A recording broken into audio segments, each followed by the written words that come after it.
आप सभी को राधे कृष्ण। आज के वीडियो में आप दशा माता की तीसरी कहानी सुनेंगे। अगर आप इस चैनल पर पहली बार आए हैं और आपने इस चैनल को सब्सक्राइब नहीं किया है तो वीडियो देखने के बाद अगर आपको वीडियो पसंद आए तो वीडियो को लाइक कीजिएगा और चैनल को सब्सक्राइब कीजिएगा। बोलो दशा माता की जय। एक सास बहू थी। एक दिन सुबह सुबह सास ने अपनी बहू से कहा कि जाओ पड़ोस से आग मांग कर ले आओ, बहुत भूख लगी है, भोजन बनाना है। बहू हाथ में कंडी लेकर आग लेने गांव में गई। उस दिन गांव भर में दशा माता की पूजा थी, इसलिए किसी के यहाँ से भी उसे आग नहीं मिली। वह खाली हाथ लौटकर आ गई। सायंकाल होने पर पड़ोसन के पास जाकर बोली कि मेरी सास तो दशा माता का डोरा नहीं लेती, परंतु अब की बार मैं डोरा लेना चाहती हूँ, मुझे पूजन की विधि भी बता देना। दोबारा जब डोरा लेने का समय आया तो बहू ने सास को बिना बताए दशा माता का डोरा ले लिया।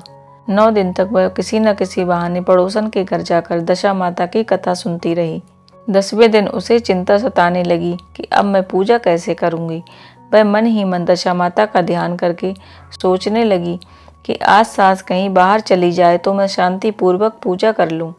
दशा माता की कृपा से सास बहू से बोली कि मैं आज खेतों में जा रही हूँ, यदि मुझे आने में देर हो जाए तो तुम मेरे लिए खेत पर खाना ले आना। बहू के मन की मुराद पूरी हो गई। वह तो यही चाहती थी। उसने सास से कहा कि आप निश्चिंत होकर जाइए, घर का सारा काम मैं निपटा लूंगी। सास के जाते ही बहू ने स्नान कर दशा माता की पूजा की।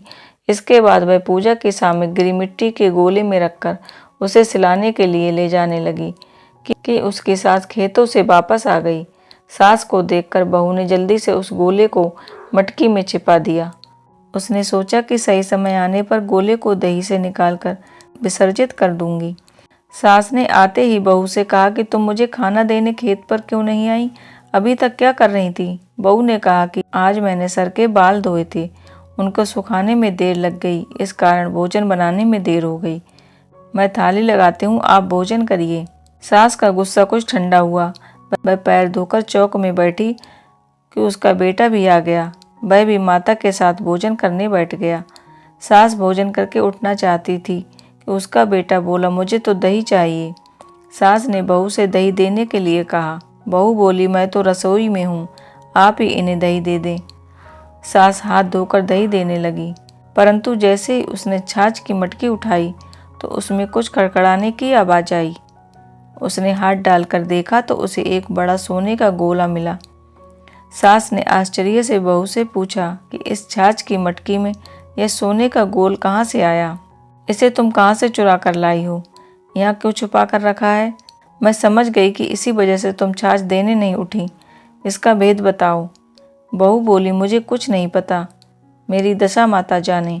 मैंने आपको बताए बिना दशा माता का डोरा लिया था और उनकी पूजा की थी। आपके आ जाने के कारण मैं डोरे को विसर्जित करने नहीं जा सकी। आपके डर से मैंने इस छाछ की मटकी में छिपा दिया था। दशा माता ने इसे सोने का बना दिया, मैं इसमें क्या कर सकती हूँ।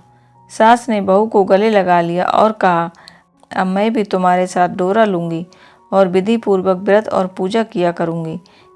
हे दशा माता, जैसे आपने सास बहू पर कृपा की वैसे ही सभी पर करना। कहानी कहने वाले को, कहानी सुनने वाले को और हुंकारा भरने वाले सभी पर अपनी कृपा करना। राधे कृष्ण।